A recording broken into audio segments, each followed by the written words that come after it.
Well, good afternoon, everybody. As always, I am very excited for this week's guest. Alfonso is a very well known real estate authority in Canada, and we're going to talk all things real estate investing today. Want to get his outlook on what he sees for 2023, some investing strategies when we're dealing with uncertain times, and really just get his thoughts on the real estate market as a whole right now. Live episode. So if you have any questions, please feel free to put them in the chat box for Alfonso. We'll get to as many as we can. With that, Wyatt, if you can bring on Alfonso. Alfonso, good to see you, my man. My friend, Chad, so long. It has been a while. How are things in your end? Are you somewhere Oh, warm or are you not in yet, cold not yet, Canada? not yet. I'm leaving on Monday. I got a boots on the ground event in Tampa. You know, I know no one wants to talk about the warm weather now because everyone hates it so much, but I love the warm weather. But I have an event in Tampa. I leave Monday. Oh, yeah. So you'll be escaping this cold weather that we're afflicted with here north. So I'm with you. I love the warm weather as well. And if I had more time, I'd actually just come and sit in on that event that you're having in Tampa, because that's probably Hey, a you much know nicer what? place Maybe to be right now. we can bring you in via Zoom. Yeah, not the same thing. I'll just still be in my cold basement. I'll just be imagining that I'll be somewhere warm. Hey, Well, how's the weather by you? it's chilly. Yeah, it's very cold. I know that the Fahrenheit and Celsius scale levels out. I think -32 is the same for both Celsius and Fahrenheit, and we're not far off from that right now. It is very cold. Wow. Wow. You know what? That's why, that's why there's not that many people here. It's a warm weather. When I immigrated to Canada, I came here as a refugee. They gave my mom a few options, and she chose Vancouver. It was just because of the weather. And even back home, people are like, "Oh, you guys are going to Canada," you know, and people have to think twice because of the weather. They really do. And I did want to actually start off with getting a little bit more of your background, because I it was it El Salvador? Was that where you Yeah. came from? So immigrated with your mom to Vancouver, and then you settled in Ottawa, or what was the story on how you got there? Oh, actually, it's really interesting. So I came here twice. I was, during the 80s, there was a lot of turmoil happening in Central America, and my mom was a journalist at that time, and she was reporting about all the the the civil rights abuses that were being committed by our government. Governments don't like that, and eventually she was shut down and illegally detained and brought to prison. So she was going to serve a 40-year sentence there in El Salvador. Wow. And so a lot of NGOs stepped in, a lot of other government entities, and we actually were given asylum. So she spent about 3 years there, and then we were given asylum to come to Canada. We came here as political asylum seekers, and we landed in Montreal. And when the second we landed, it was a big, huge story. New York Times, international story. It's a major, freedom of the press and human rights issues and all the war that was happening. And so our government back home actually sent people to find us here in Canada, so we Wow. would not share our stories. And eventually we had to flee. So we came in '83 for the first time. I was about 5 years old, and about a year later, we had to flee Canada because it was no longer safe for us to be here. And so we moved to Nicaragua. To make a long story short, Nicaragua was it was a beautiful country. A lot of great things were happening. Obviously, it was a socialist slash communist type of country that ultimately ran out of funding. There was no food, and then ultimately we were in another war, and we left and we came back to Canada as refugees, and we landed in Vancouver. Now I'm 9 years old, and because I've spent so much time going from place to place, if you can imagine, I missed a lot of educational opportunities. It was hard for me to integrate into the education system. Ultimately, when lived in Vancouver, we were in a very bad neighborhood. I started to get in trouble. And then my mom said, well, we should probably move to a place where, my son is not going to get in a lot of trouble. So we chose Ottawa. Ultimately ended up getting in trouble in Ottawa too. But I guess I was the trouble. But that's how we ended up in Ottawa. Yeah, sometimes it's not that you find trouble, it's that you are trouble, and Yeah. trouble just finds its way to where it wants to go. So I can relate to that to some extent. So why real estate then? It's you kind of alluded that you didn't have that traditional upbringing of going through elementary school and junior high and high school and all that. So what ultimately led you to real estate and where you are today? Yeah, so I wasn't a very good student, Chad. Like I, like I barely got through high school, right? And actually, at 15, I had dropped out of high school because I, got in trouble once again. And I'm trying to make sure that this is nice and centered here. Um, Ultimately, I left high school. I left home. I'm trying to figure out how to match you. I want to match you. Okay. So I got I got into trouble, left home. Um, Now I'm like living on the streets, going through some very dark times in Ottawa. And I had a life-changing moment, which changed everything for me. I became a dad at Mm. 17. At 17, now I'm a father. I start taking responsibility over myself, stop blaming other people for my problems, and I went back to school, got a job, didn't pay well. So as a result of needing a necessity, right, to wanting to provide for my daughter and my little family, I started a business. It was a clothing uh, business where I started selling T-shirts and jeans out of my locker in high school. Ultimately, when I graduated high school at 19, I graduated with this vision of opening my very own physical location. By the time I was 21, I had locations all across Canada, and I was doing really, really well, and I fell in love with being an entrepreneur. I knew that I was going to pursue business for the rest of my life. The problem was that I didn't have any financial literacy. No one had showed me how to invest or put money away or have reserves. I just happened to fall into an industry that was doing this in a time that everything was doing this. By the time there was smaller corrections and changes in the industry, it almost took me out. And so I think it was like over 23 years ago that I said I need a secondary stream of income that's indestructible, and that led me to educating myself, reading books, mentorship, coaching. And what I discovered from all of my research is that the wealthiest people in the world hold their wealth in real estate. And I said, okay, that's what I want to do. Not only that, when I was uh, doing my research on all these wealthiest people in the world, I discovered that they have multiple streams of income. And when I started business, I was doing very well, but I only had one stream of income, and I was very vulnerable from that perspective. New new ways of delivering the product, competition, China, all these elements that I wasn't ready for. And so I said, I want to create a secondary, stream of income that's indestructible. And so not only did I make that decision, 23 years ago, but I also said to myself, I want to I want to grow my wealth. And doing my research, no one owned a duplex or a triplex. None of the wealthy people that I read about, they weren't talking about their triplexes or fourplexes. They were all talking about commercial real estate, multifamily.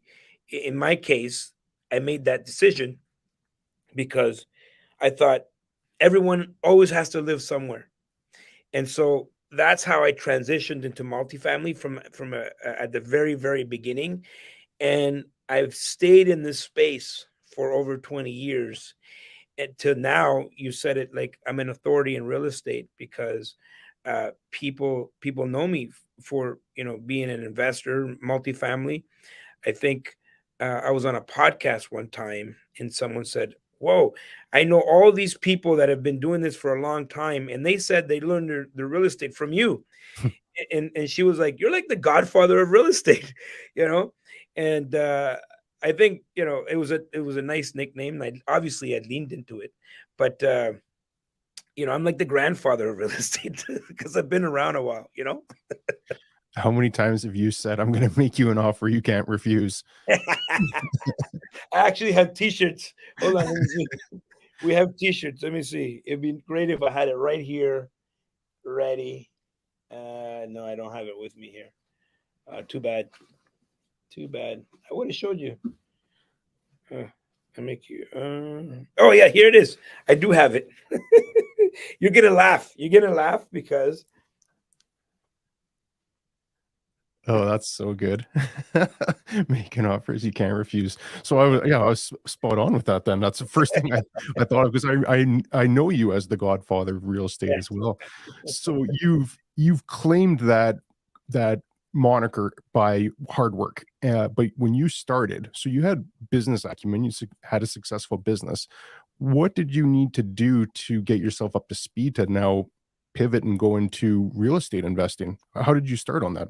so I knew that I didn't have much time because even though I was successful in my business, but when the market turned on me, I was in a very bad place in my business, and I knew that I didn't have the luxury of trying to figure something out with trial and error.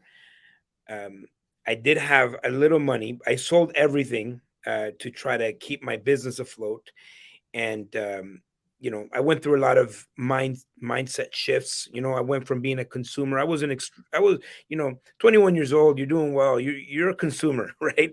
Wanted to buy the flashy cars, the clothes. I wanted to look the part of success, thinking that's the way that's what successful people are supposed to do, right? They're supposed to show off all their success because I never had anything in my life. And so I knew I didn't have much time. The clock was ticking. And I always share this with people. There's power in urgency, right? So I was at a point where I was going to lose everything. I had to humble myself and go back and work my business to save my business 9 to 9, 7 days a week.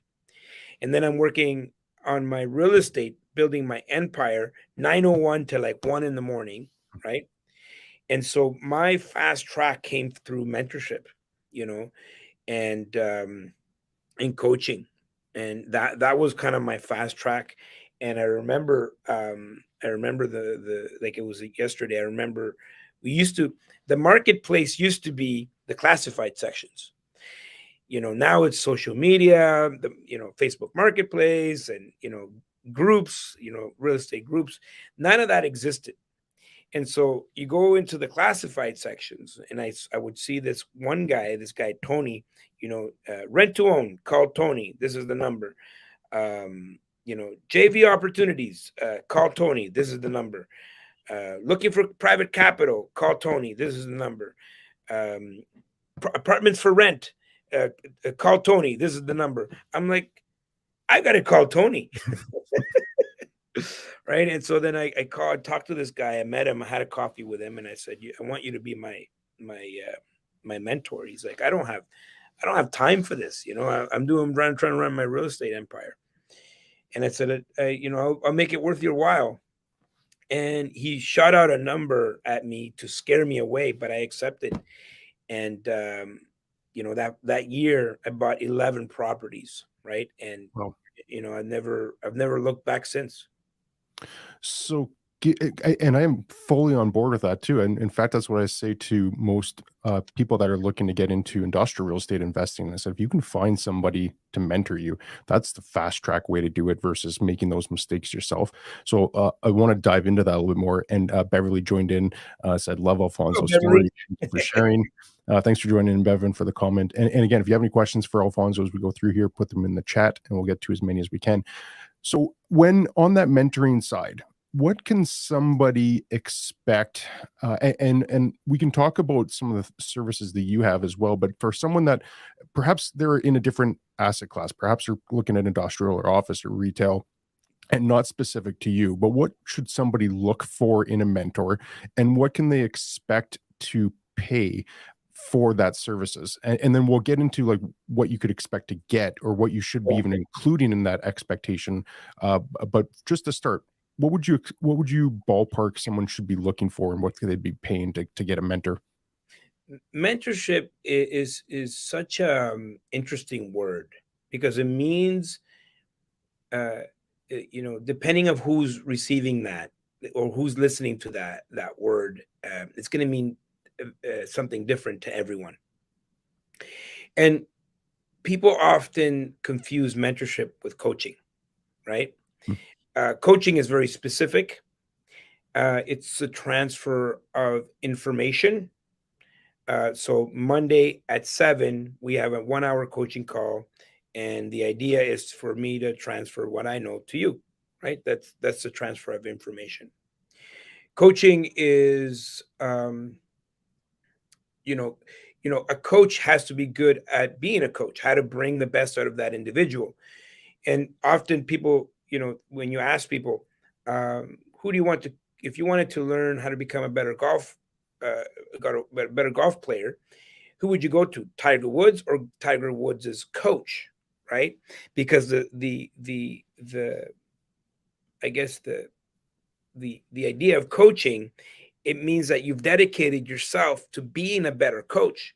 Not necessarily can Tiger Woods be a good coach to someone trying to learn how to play golf because he's focused on being the best player in the world.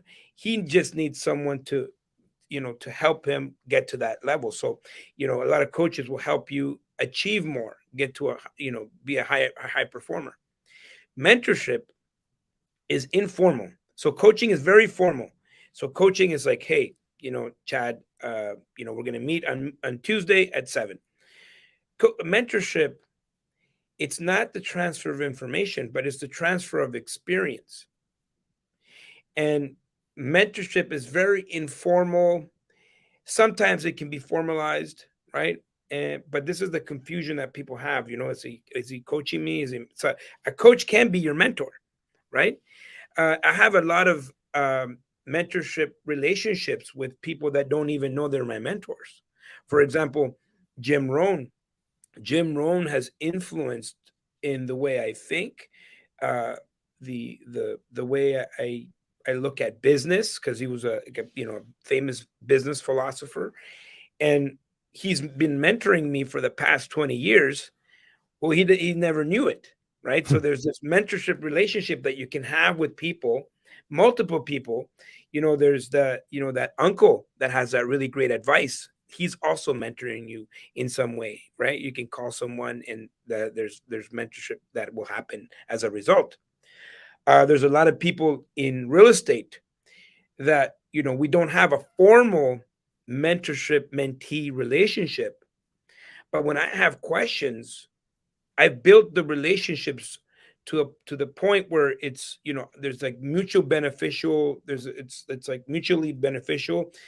I'm gonna give something, not monetary, not always. It's not always monetary, but then I'm gonna get that mentorship in return. And those relationships have to grow and flourish, and you have to nourish the relationships. And then there is the more formalized type of mentorship, right?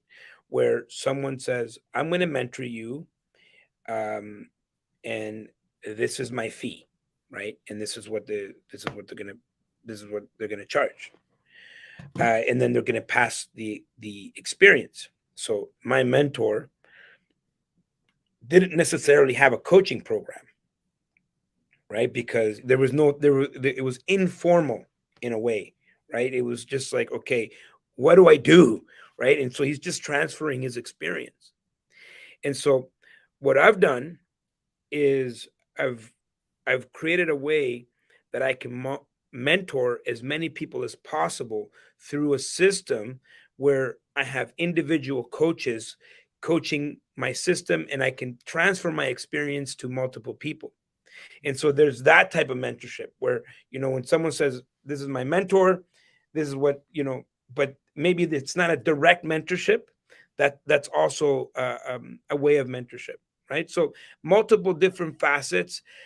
Whenever anybody wants to learn anything, and I'm sure, I can't remember if you had a program or not.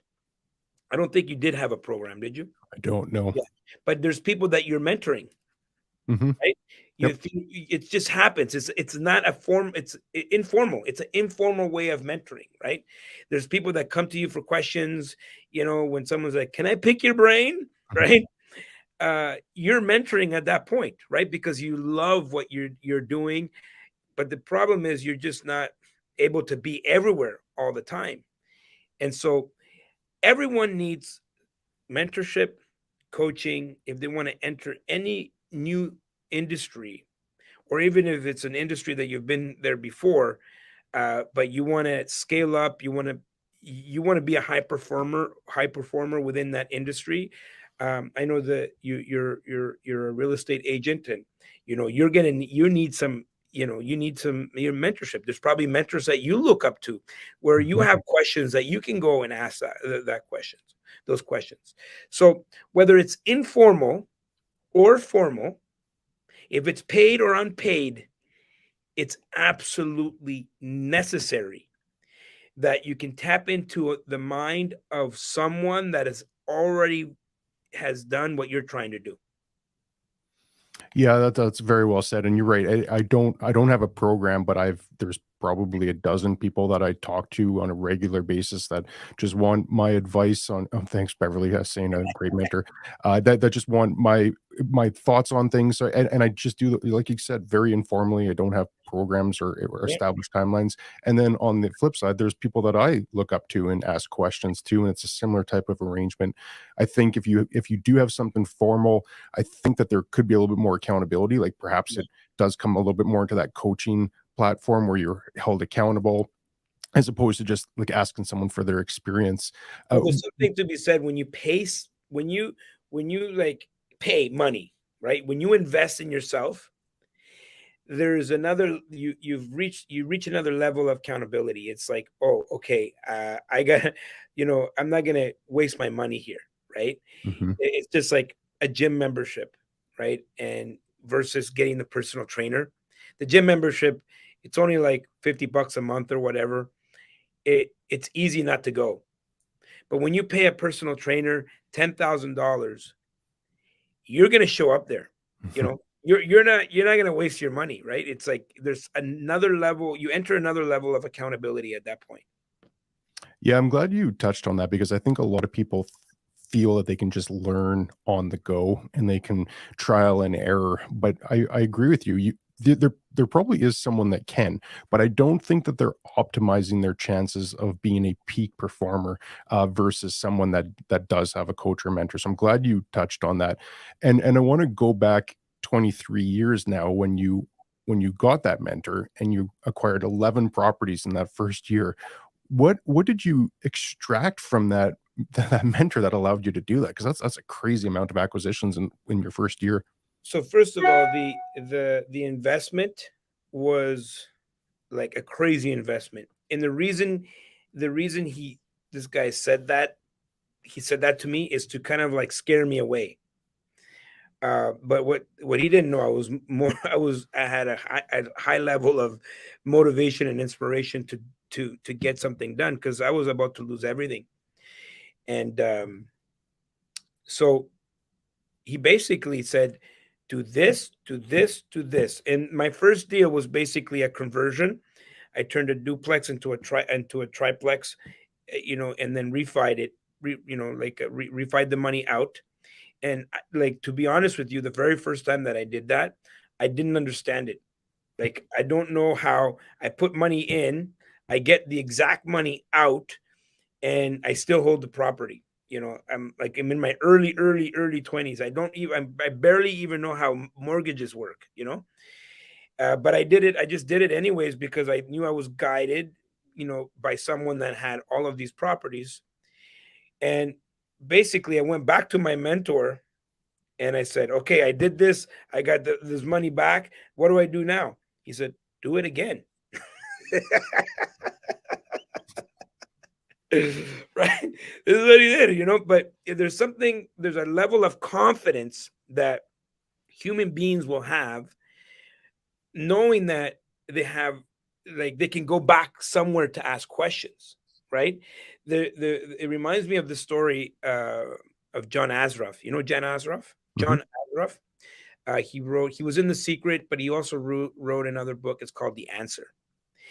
And he's talking to one of his students, and one of his students just got a job as an insurance broker. And he says, John, I need your help. I just got this job as an insurance broker, and this is the job I'm going to feed my family with. And could I get 10 names from you, and that I could tell them that John sent me? And so, he's like, no problem. He goes into his study in his house, comes out with 10 names, gives it to the gentleman. The guy comes back a month later, and he's like, John, you won't believe it. Out of those 10, I closed all 10. It's incredible. I told him John sent me, and it was just like it was so easy because I knew that these people were warm. And so, if it's not too much to ask, could I get 10 more names? And so John says, yeah, no problem. Actually, here he went into his study, comes out with the white pages, the phone book. He's like, that's where I got them last time. You can have as many names as you want. Because psychologically, I mean, if you tell, hey, John, how many Johns are in the world, by the way? John sent me. Everyone knows a John, And so the confidence was there that it's like, oh, this is a warm lead. So obviously it's gonna work because John sent me. All of a sudden, this guy closed 10 deals because of the confidence. And so that's what coaching and mentoring does. It gives you the confidence to do things that maybe you wouldn't have done because you know that you can go back and ask questions. But I wasn't the type of person that asked many questions. When I was done, I would then go back and ask, so what do I do now? And basically what I would get was do it again. And then I went back and did it again. And every deal that I did, I would level up, and it would be bigger and bigger and bigger and bigger. Do you still talk to Tony? No. No. I lost touch. Yeah, he served a specific point in time for you, and yeah. That's a good question, because your mentor today could, you could surpass. You're always going to be. You need to level up and find people that are going to help you get to the next level, right? In my mind, this guy was so successful; it was out of this world. But now when I would look at the portfolio he had, and where I am today, it's almost like, oh, whoa, I didn't like it seemed so big when I didn't have anything, but I just surpassed him to a point where I just needed different levels of mentorship. And I've always been that person to search for people that have the results that I'm looking for, and figuring out how to build relationships, whether they're paid or unpaid, or informal or informal, and just being a sponge for the rest of my life. Yeah, well said. So you said 11 properties in the first year, 22 years later, and answer this however you feel comfortable. What have you done after that first year, which was a big year for you? So we went through a massive liquidation event last year, because we could, right? This was the opportunity where we can level, take some of those ugly ducklings and some of those, those struggling properties, and just like sell them for not ridiculous prices, Chad, redonkulous prices. And we were able to now level up, have good capital to get into really amazing assets. We're building brand new apartment buildings, 60 units, 16 units, 24 units, 44 units, brand new assets, things that I never even thought I would be a part of. But the portfolio looks close to, right now we're about 600 doors across Canada and the US.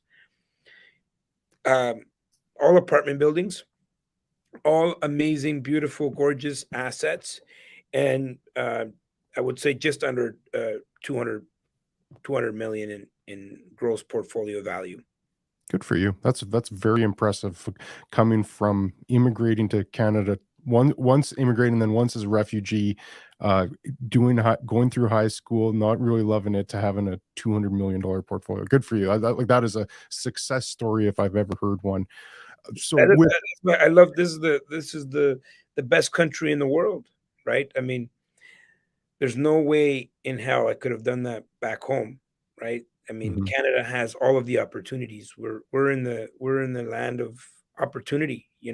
That's all I see around me. It's like this is the promised land. We are in the best place in the world. I agree with you. Well said. I wish it was 10, 20 degrees warmer, but there's Hey, always some kind you of know what? trade-off. The beauty about Canada, and people ask me, "What's your favorite part about winter?" I say, "My favorite part about winter is Dominican Republic." Right? Because you have the ability to make as much money that you can go to wherever you wanna go, you know? Mhm. So you've had a lot of success, and I congratulate you again on that. There's a reason you earned the godfather of real estate. On the other side, you had to have a lot of holding power to go through some tough economic times. You would have went through the dot-com bubble. That's probably where, when you were starting your portfolio, actually, I and actually started in '96. So, so you had when a couple year leading up to it? I started in business in '96, and people said, "You can't start a business now, there's a recession."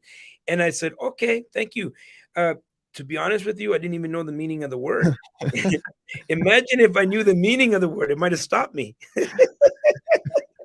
But That's yeah, so true. it was the end of a recession. Yeah.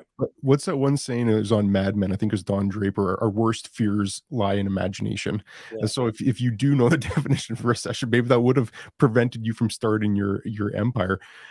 So dot-com came, that might not have been as big of an impact, especially because you Uh, would have been early in your real estate yeah, portfolio? yeah, so the event that actually almost took me out was the 9/11. Mhm, So, interesting. leading towards that, so dot com actually was like 2000, right? 2000. And so just, that was starting to have an effect on me and my business, because, we had like, especially in Ottawa, you had Nortel and all these other like smaller, like, internet companies and tech companies that were hiring kids 18, 19, 20 years old just out of high school, giving them 80K a year, and they had a lot of disposable income, and they were everyone was spending money. It was like, you couldn't lose anything you did. You were going to be successful. And then there was that bubble bursted, and the decisions were different, the way people shopped was different, and so that took me out. And then we get into 9/11, where it's everyone's behavior changed, right? Mhm. And I was getting product from the US, and that also had an impact, because I couldn't get product. We had supply chain issues. Everything was halted. People went into isolation. People didn't leave their house for 6 months, going into the Gulf War. It was like a really, like, it was a real shift in humanity, as a that one event that had such a impact and ripple effect on so many things. And so I was in during all of that, I was starting my real estate. And so, what I wish is, like, I would have started earlier, so I could have taken advantage of all the opportunities.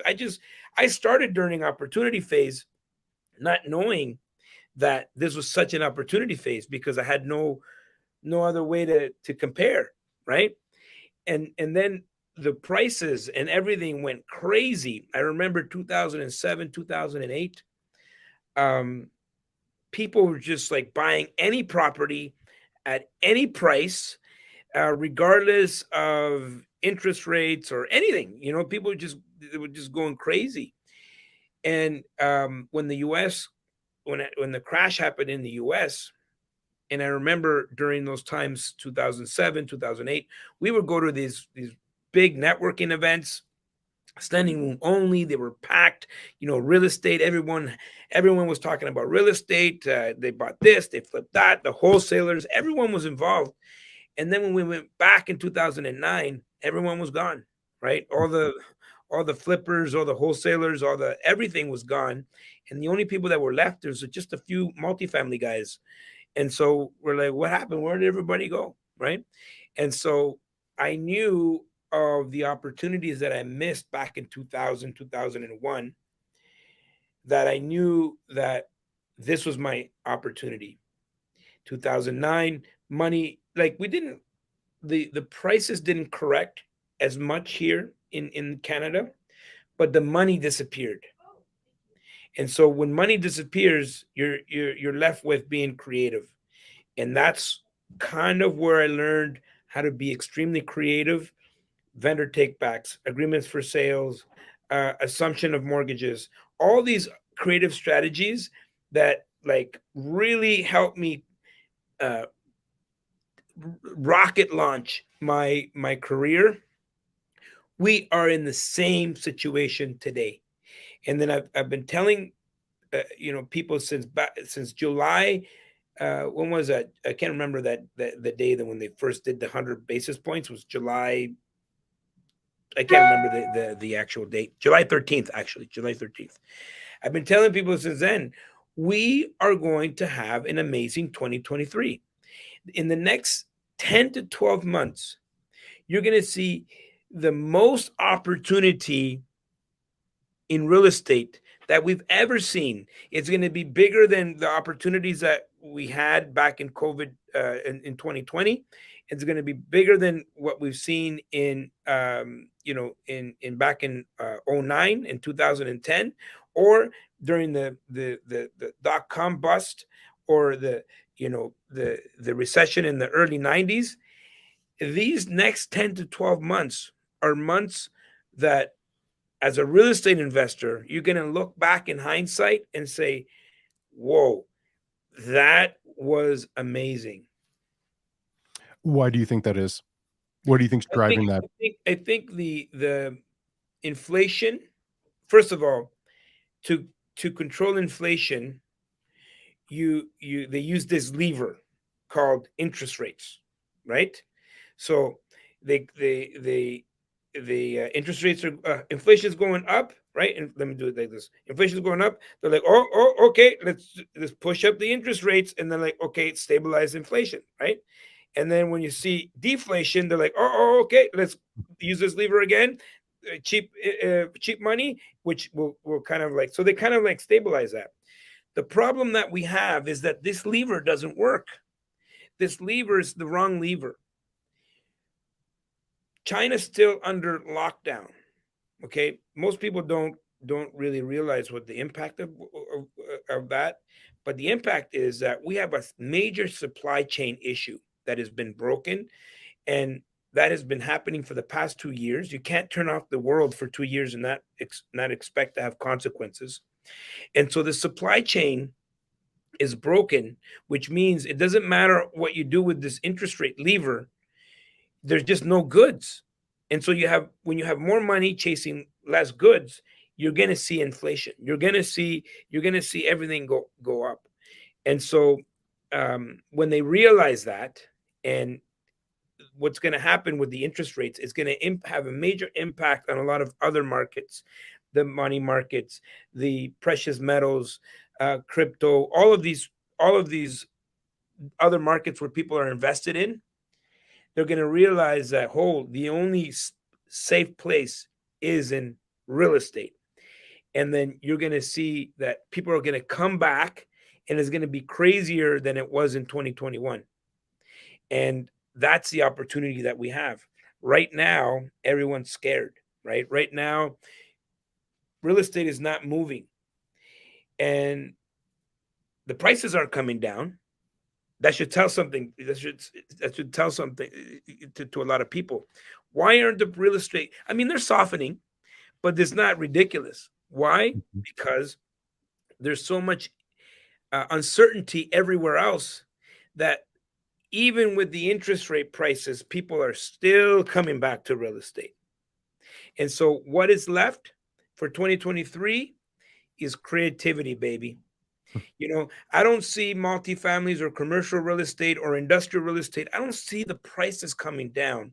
I just see us getting more creative with the deals, assumptions, agreements for sales, vendor takebacks, all the things that back in 2021, if you would have asked, even if it would have even coming out of your mouth, if that came out of your mouth, they would have shut you down. They would have said, well, next, next. Now people are like, what? You want to buy my property, but you need some creative structure. Let's do it. I completely agree with you. There's something about that tangible asset which should give people comfort, and it's able to generate revenue on top of that. So you have a physical asset that is generating rental income, which can be used to pay your expenses and cash flow and everything that goes with it. So I'm fully bullish on the long-term outlook of real estate as well. What do you say to investors that perhaps bought at the peak of the market? So maybe they bought an apartment building or they bought an industrial property at the absolute peak of the market. I agree there isn't a collapse of pricing right now, but for someone that is in a position where they have to sell, they are selling into a down market and they probably would have to take a loss for buying something at the peak of the market, call it earlier this year, to selling it right now if they had to panic sale. What do you say to somebody that's put themselves in that kind of position? Is it as simple as ride this out because the market will be better 18 months from now? Or what would you say to someone in that position? Yeah. So first things first. If you're in a position right now where you're in trouble or whatever, you have to see it as a learning opportunity, right? Um, Chad, when is the worst time to sell? Anytime. I don't ever want to sell. But when is the absolute worst time? When you have to, when When you're you forced to. Yeah, when you're forced to. That's the absolute worst time. And so when I get into real estate, any piece of real estate that I buy, I ask myself a simple question. If I had to hold on to this for the rest of my life, would I be okay? And if the answer is yes, then I move forward, right? So if someone is stuck in that position right now, because it's easy for me to say, and if you're listening to this podcast right now and you're listening to my words and you're like, wow, it's easy for him to say that because he's not in that position. Well, I want you to remember how you feel so you make better decisions moving forward, right? Because as you said, you're not selling anything. I'm not selling anything. I was selling things back in 2021 because I could, right? That was the window of opportunity. I got out of that business after July 13th. Now, if you're in a position where you have to, is there a way that you can put yourself in a position where you don't have to, where it's nice to, right? For example, can you reposition the property? Can you find a way to bring on another partner? Can you flip it to another structure? Can you add more revenue to the property? You know, sometimes, yeah, we can cut our losses, but sometimes, you know what? We need to see things from a different perspective, right? We get stuck in viewing situations with the same eyes that we got into them with. And if we're like all human beings, I'll give you an example, like a banana, right? Human beings look at the handle, right? They look at the handle and they're like, oh, that's where I grab it, right? That's where I'm supposed to open the banana, right? Human beings, they look at handles and they're like, that's the solution. I grab the handle, right? But if you see how a monkey opens a banana, the monkey opens it from the other side. Because if you open a banana from the other side, it's actually a lot easier to open that banana, right? But because we're so focused on one solution, we forget that there's all these other solutions that if you just stepped out of your eyes and looked at the situation from a different perspective, is there a way to optimize, maximize, stabilize? Is there a way to create more revenue? Is there a way for you to ride this out? So in 18 months from now, we're having a different conversation. The easiest thing to do is to cut your losses. And sometimes that's what it takes, right? Sometimes it's going to be too distracting. It's going to take too much of your energy that you could be doing other things.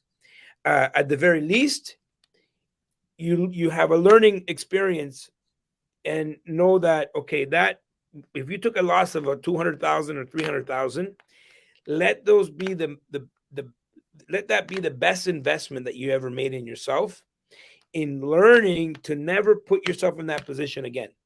Mm. And if and then you move on and maybe you do great things, or can you save the property? Can you figure out, other ways to look at this banana on how to open this banana when it might be a path of least resistance for you? I can't wait to have a banana next because I'm gonna have to try and open it that way. I love everything you said on there, and I think that this really does underscore the value of looking at any opportunity you have. So if you own an investment and you're unsure what to do, and perhaps you're nervous about what's happening in the next year, if especially someone on a floating rate, maybe they've had a 300 basis point increase in their debt. If they've a vacant property, that can be a lot of stress. I think it's important, like brainstorm these ideas. Call someone that you know that's maybe you have like an informal mentor, you have someone you can just call and really brainstorm these ideas. Because like we've talked about, Alfonso, I'm a big believer in long term. Real estate will do well over the long term, but those hiccups in the short term can be painful. But if you panic sell, like exactly as you said, that's the worst time to sell because you have no leverage. And if you're selling at that right time, probably at the wrong time, it probably means the market is soft, probably means you're going to lose money. So really explore every option that you have. It could be getting a short-term lease in there at less than market rate just to get somebody in there to pay cash flow so you stem the bleeding. There's reposition it, repurpose it, bring on a partner. All those things you mentioned, I think are very helpful to show someone that there are options beyond just having to sell because panic kicks in. Yeah. So I think you've sorry, were you going to say something there too? I was going to say sometimes it helps to bring someone from outside of the industry, because we're all looking at the same banana with the same eyes, right? Mhm. When you bring someone out from outside the industry, you're going to find that they're going to have solutions that you didn't think about before. Oh, well said. You had a great compliment from Beverly on here, Wyatt, if you don't mind pulling it up. Chad Alfonso is by far my favorite guest you've had. So smart and relatable, not only in real estate but in life. That's a huge compliment for you, Alfonso, because I think I've had 80 guests or so on this, and I would agree with Beverly. I'm loving everything you're sharing, from the story of your humble roots to growing a $200 million portfolio, and you can see that you're doing this with a lot of passion. You have that style of wanting to help people and provide value. So I really appreciate everything that you've offered so far as well. I guess as we wrap up here, and we still have 10 minutes, so if anyone has any questions or comments for Alfonso, please throw it in the chat. But what do you see as an outlook? And you've referenced this already, and perhaps you've already answered this, but I'll give you an opportunity to add to that. What do you see 2023? What do you see going forward? And I know it's impossible to have a crystal ball looking out multiple years, but just what you're planning on, what you're kind of hoping is like your best case scenario or most likely scenario. If you get into a situation where you can be highly creative, think outside the box, and maybe that comes back to education, mentorship, and coaching, right? To figure out how to look at these. Every property is a puzzle, right? Mhm. If you have a true seller and a true buyer, there's no reason why you can't do a deal, right? As long as you're going into it with a truly win-win mindset, right? So if everyone wins, if you ask yourself what's in it for them, you will get exactly what you're looking for. And so for 2023, get really creative. Get really creative. Think outside the box, because you're going to be solving a lot of people's issues. 2021, it was a perfect time to sell. I had properties on the market. After July 13th, that was the end of my selling career, in the beginning of hunting season. Okay? And hunting season means that now we're out there looking for opportunities.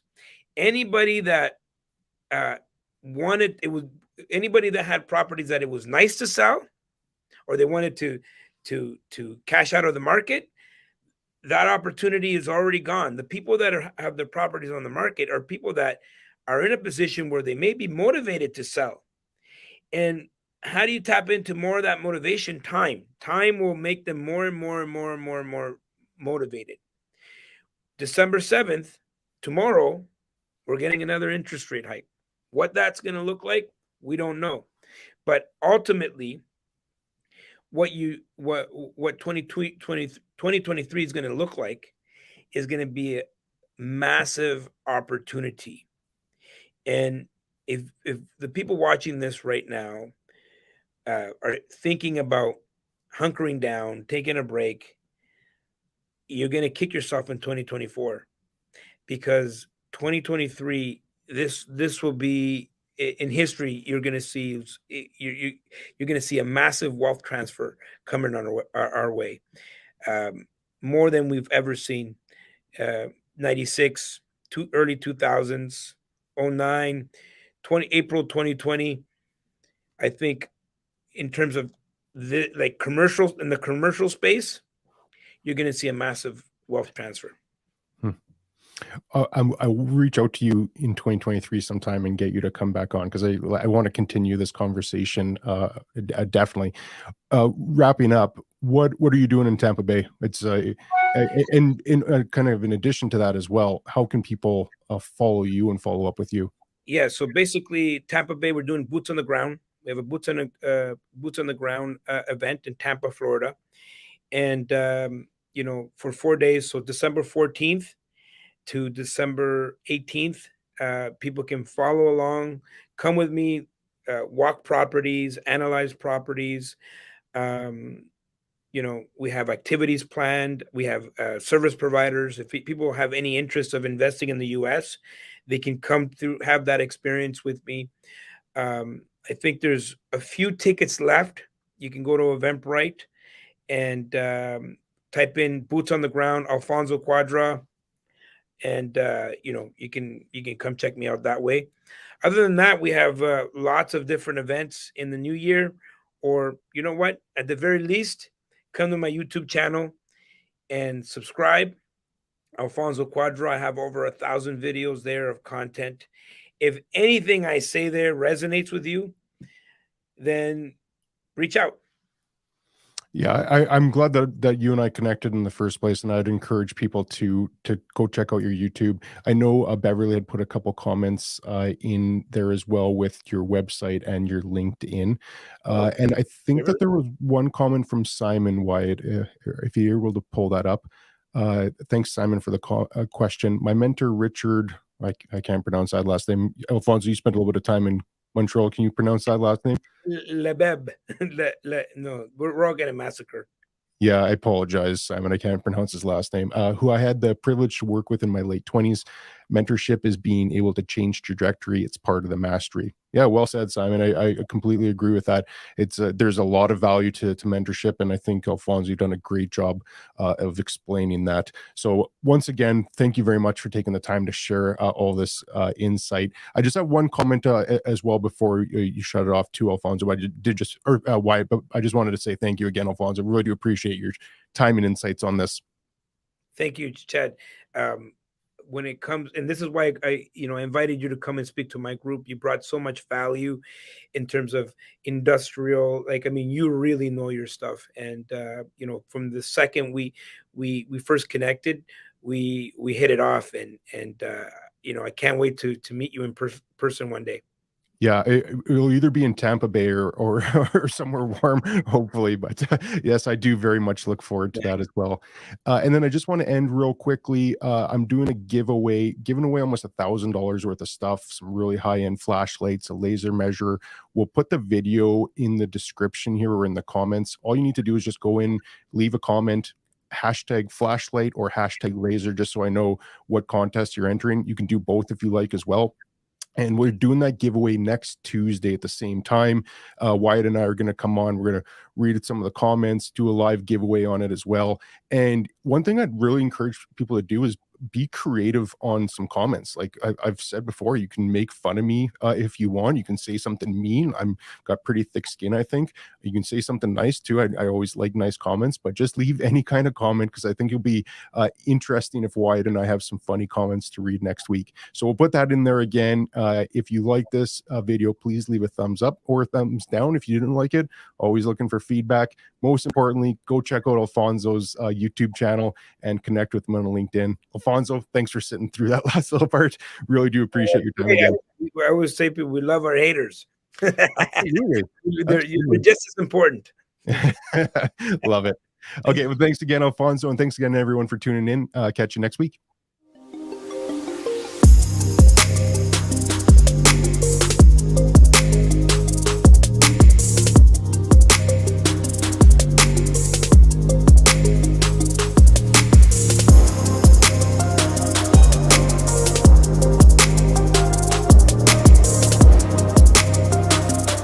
Purpose powerful enough will make you unstoppable.